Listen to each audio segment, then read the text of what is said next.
कर्नाटक संस्कृत विश्वविद्यालय के 9वें दीक्षांत समारोह के अवसर पर मंच पर उपस्थित दीक्षांत समारोह के मुख्य अतिथि भारत के उपराष्ट्रपति परम आदरणीय श्री वेंकैया नायडू जी, कर्नाटक संस्कृत विश्वविद्यालय के कुलपति प्रोफेसर के देवनाथन जी, विश्वविद्यालय परिवार के समस्त सदस्य महानुभाव, सिंडिकेट एवं अकादमिक परिषद के सदस्यगण, मानद उपाधि प्राप्त करने वाले सभी महानुभाव, उपाधि प्राप्त करने वाले विद्यार्थीगण, उपस्थित सभी गणमान्य महानुभावों, मैं आप सबको सादर नमस्कार करता हूं और इस दीक्षांत समारोह में आपका हार्दिक स्वागत करता हूं।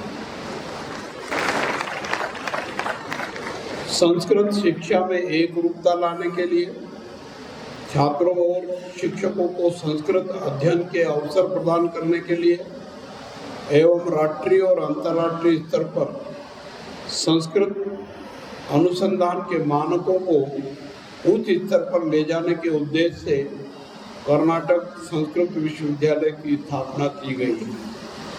स्थापना के समय से ही कर्नाटक संस्कृत विश्वविद्यालय अपना काम सक्रियता से कर रहा है।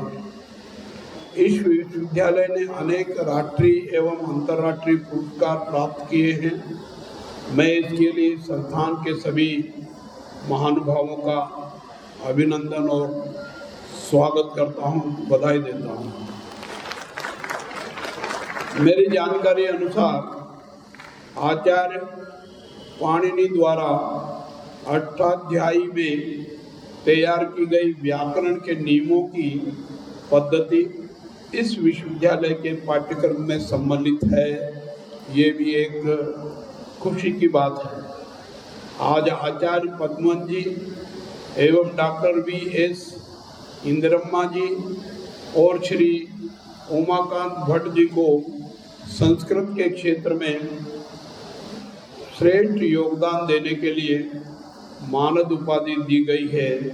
मैं इन सभी महानुभावों का हार्दिक स्वागत करता हूं, अभिनंदन करता हूं और उनसे अनुरोध भी करता हूं कि वो इसी प्रकार के कार्यों में अपना जीवन समर्पित करते रहें, भविष्य में भी और सम्मान प्राप्त करते रहें। मैं उपाधि प्राप्त करने वाले सभी छात्र छात्राओं को बधाई और शुभकामनाएं देता हूं और उनसे भी अनुरोध करता हूं कि वो जो शिक्षा प्राप्त कर रहे हैं उस शिक्षा को निरंतर प्रचारित करते रहें और लाभान्वित करने में सहायक सिद्ध हो सके। या विद्या सा विमुक्तये, शिक्षा और ज्ञान वह है जो जीवन को सार्थक करने में सहायक है। विद्या से विनय प्राप्त होती है, विनय से हमें लक्ष्य को प्राप्त करने की योग्यता भी प्राप्त होती है। शिक्षा एक ऐसा धन है जो बांटने से कम नहीं होता, जिसे चोर चोरी भी नहीं कर सकता और जिसका दान करने पर वह और अधिक ज्ञान में वृद्धि करता है। आपसे अनुरोध है कि आपने जो ज्ञान अर्जित किया है उसे निरंतर प्रचारित करें और लोगों को लाभान्वित करें। संस्कृत भाषा ज्ञान की वाणी है और कई भाषाओं की जननी भी मानी जाती है। दुनिया के सबसे बड़े लोकतंत्र के मंदिर संसद भवन के मुख्य द्वार पर संस्कृत में अंकित उद्धरण हमें राष्ट्र की संप्रभुता का स्मरण कराते हैं। संसद भवन में अनेक संस्कृत उद्धरण अंकित है जो आज भी प्रासंगिक है। संस्कृत भाषा की वैज्ञानिकता का अध्ययन करके ही अनुसंधान संस्था नासा ने संस्कृत को कंप्यूटर सॉफ्टवेयर के लिए सबसे उपयुक्त भाषा माना है। नासा के द्वारा संस्कृत में सतत शोध किए जा रहे नासा की एक रिपोर्ट के अनुसार अमेरिका छठी और सातवीं जनरेशन के लिए ऐसे सुपर कंप्यूटर तैयार कर रहा है जो संस्कृति पर आधारित होंगे। नासा ने संस्कृत भाषा को अंतरिक्ष में कोई भी मैसेज भेजने के लिए सबसे उपयोगी माना है। अमेरिकन हिंदू यूनिवर्सिटी के मुताबिक संस्कृत बोलने से शरीर में ऊर्जा का संचार होता है और रक्त का प्रवाह बेहतर होता है। संस्कृत में वैज्ञानिकता होने के कारण ही अमेरिका, रूस, Sweden, Canada, Germany, Britain, France, Japan, Australia जैसे देशों में नर्सरी से ही बच्चों को संस्कृत पढ़ाई जाने लगी है।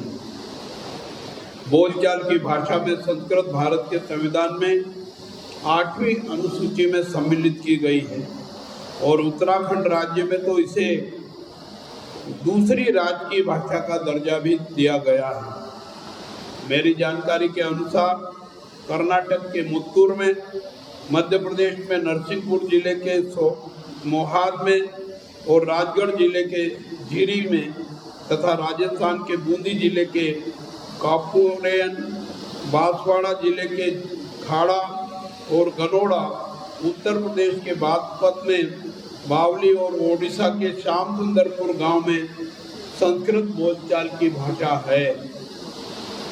नई राष्ट्रीय शिक्षा नीति 2020 में भारतीय समाज में संस्कृत भाषा के योगदान और संस्कृत अध्ययन के महत्व को स्पष्ट किया गया है।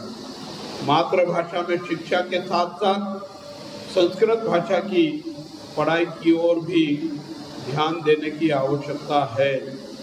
मैं आज के इस अवसर पर इस दीक्षांत समारोह में जो पधारे हैं उन सब के प्रति आभार व्यक्त करता हूं और इसके सफल आयोजन की कामना करते हुए मेरी बात समाप्त करता हूं। धन्यवाद। जय हिंद, जय भारत।